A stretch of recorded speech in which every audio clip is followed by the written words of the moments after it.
produced since 2009 is already ranked 8 in UPSC Civil Services. This year also we have two selections. One is around 326, and one 762. 762 and 326. 326 are the two ranks that we have got selected in the final merit list of UPSC Civil Services examination this year. Sansa Siddiqui and Sansa Siddiqui and Jigyasu Agrawal. জিজ্ঞাসু so যদি চাবলৈ north east income কোনো ধৰণৰ বৰ্তমান সময়ত কোনোখন institute নাই যে last year আপোনাৰ দুটা ৰিজাল্ট এখন ইনষ্টিটিউটৰ পৰা ওলাইছে বাট এই ষ্টুডেণ্ট কিজন আমাৰ ইয়াৰ টোটেল ফাউণ্ডেশ্যন বেচৰ আছিলে তেওঁলোকে আমাৰ একদম স্ক্ৰেচৰ পৰা আমাৰ লগতে পঢ়িছে ছাৰহঁতৰ গাইডেন্সৰ ভিতৰতে তেওঁলোকে পাছ কৰিছে যোৱা বছৰ ইউপিএসসি আৰু আমি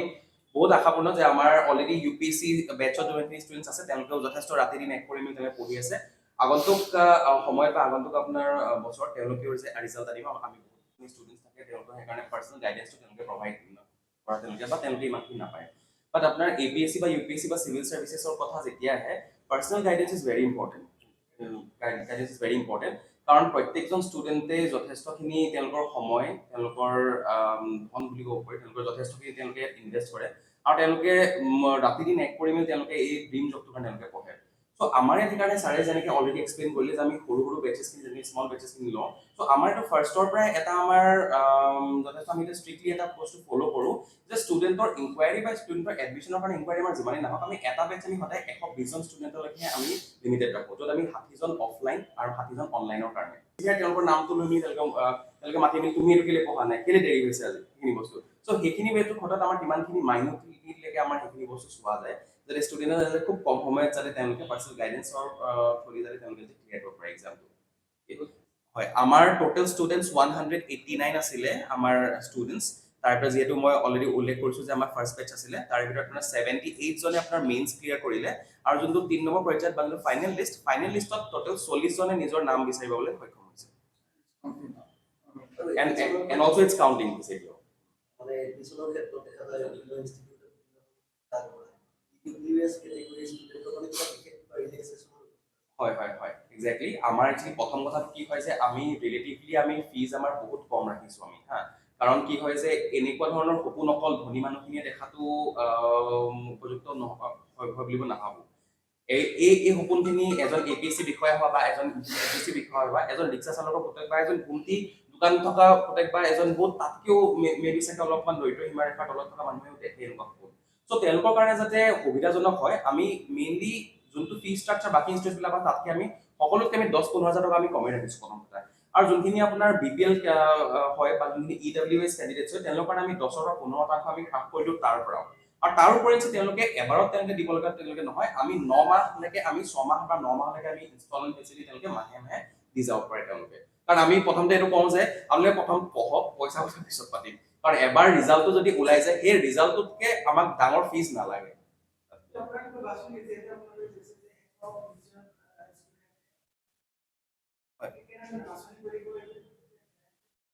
হয় নাই 120 জন যোনটো ক'লো যে আমাৰ আমি একচুৱেলি ফাৰ্ষ্ট কাম ফাৰ্ষ্ট সাৰ্ভিস হিচাপে সেইটো বস্তু লওঁ যে আমাৰ যেনেকৈ আমাৰ প্ৰত্যেক মাহে আমি এতিয়া এডমিশ্যনছ লোৱা নাই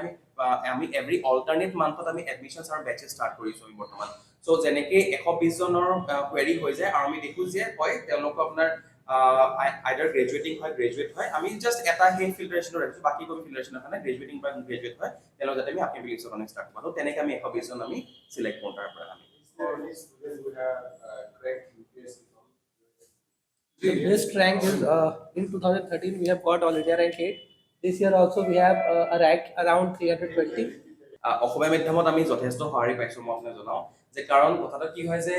ষ্টুডেণ্টছখিনিয়ে আছামিজ মিডিয়ামৰ কাৰণে ক্লাছেছ বহুত আগৰ পৰা বিচাৰিছে আজিৰ কথা নহয় এইটো আজি 2-3-4 বছৰ আগৰ পৰা ষ্টুডেণ্টছ আৰ চাৰ্চিং ফৰ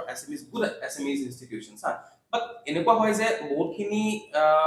ষ্টুডেণ্টে কেতিয়াবা ইউটিউবৰ পৰা বা ক'ৰবাৰ পৰা তেনেকৈ পঢ়ে বাট বস্তুখিনি একচুৱেলি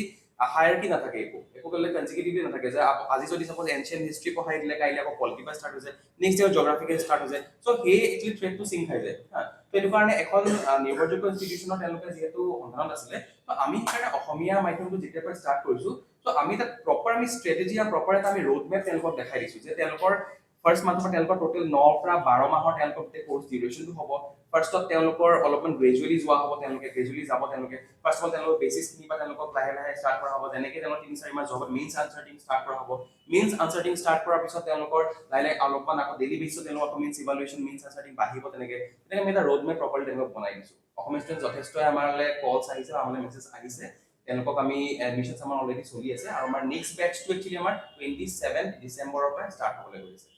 কিছুমানে অভিযোগ কৰে যে অসমীয়াৰ কাৰণে ষ্টাডি মেটেৰিয়েলৰ মানে অভাৱ এই ক্ষেত্ৰত আপোনালোকৰ মই আপোনাক জনাইতো মোৰ কাষত বহি আছে সৌৰভ চৌধুৰী ছাৰ যদি আপুনি গুগল কৰে বা আজি ইউটিউব বা ফেচবুক বা ইনষ্টাগ্ৰামত য'ত চাগে অসম প্ৰহৰী বুলি যদি আপুনি চাৰ্চ কৰে আপুনি গম পাব অসম প্ৰহৰী এখন যথেষ্ট এখন নিৰ্ভৰযোগ্য এখন magazine for Assamese students preparing for APSC আৰু for other state government exams as well হা অসম প্ৰহৰীখনত আমি কি কৰিছোঁ অসমৰ এই মাহটোত এই পাৰ্টিকুলাৰ মাহটোত ছাপ'জ আমি আজি ডিচেম্বৰত বহি আছোঁ ডিচেম্বৰ মাহত ঘটা প্ৰত্যেকটো ঘটনা প্ৰত্যেকটো news important for exam purpose আমি সেইটো অসম প্ৰহৰীত আমি সন্নিষ্ট কৰিছোঁ অসম প্ৰহৰীখন সৌৰভ ছাৰে ওপৰৰ পৰা তললৈকে গোটেইখন অসম প্ৰহৰীখন তেওঁ নিজে টাইপ কৰে নিজে বনাই নিজে গোটেইখিনি নিউজ পেপাৰ তেওঁ কৰে আৰু সেই অসম প্ৰহৰীখন আমি যথেষ্ট আৰু বাকী যদি আপুনি মেটেৰিয়েলছ অসম প্ৰহৰীখনটো মেইনলি হৈ গ'ল আপোনাৰ কাৰেণ্ট এফেয়াৰ্ছ আৰু কাৰেণ্ট এফেয়াৰ্ছৰ কাৰণে বাকী যোনখিনি মেটেৰিয়েলছখিনি আমাৰ টিমটোৱে অলৰেডি ডেভেলপ কৰি উলিয়াইছে তাতে আপোনাৰ যিমানখিনি বুকছ মেটেৰিয়েলছ UPSC APSC কাৰণে দৰকাৰ হ'ব গোটেই মেটেৰিয়েলছ কিতাপত্ৰ আমাৰ অলৰেডি ৰেডি হৈছে আমাৰ নমস্কাৰ মোৰ নাম নিৰুপম শইকীয়া এনি ভাৰত 24 এটা নতুন অনুষ্ঠান লৈ আহি আছে জুবিনৰ গানে কি আনে তাৰ অডিশ্যনসমূহ অসমৰ প্ৰত্যেকটো ডিষ্ট্ৰিক্টত হ'ব আৰু এটা ৰিয়েলিটি শ্ব' হয় আপোনালোকে দিয়া ফোন নম্বৰ যোগাযোগ কৰিব পাৰে আৰু আপোনালোকৰ ওচৰলৈ এনেও গৈ আছে তেওঁলোক আৰু আশাবাদী যে আপোনালোকে এই অনুষ্ঠানটোত ভাগ ল'ব আৰু আশা থাকিল যে আমি খুব সুন্দৰ সুন্দৰ গায়ক দেখিবলৈ পাম ধন্যবাদ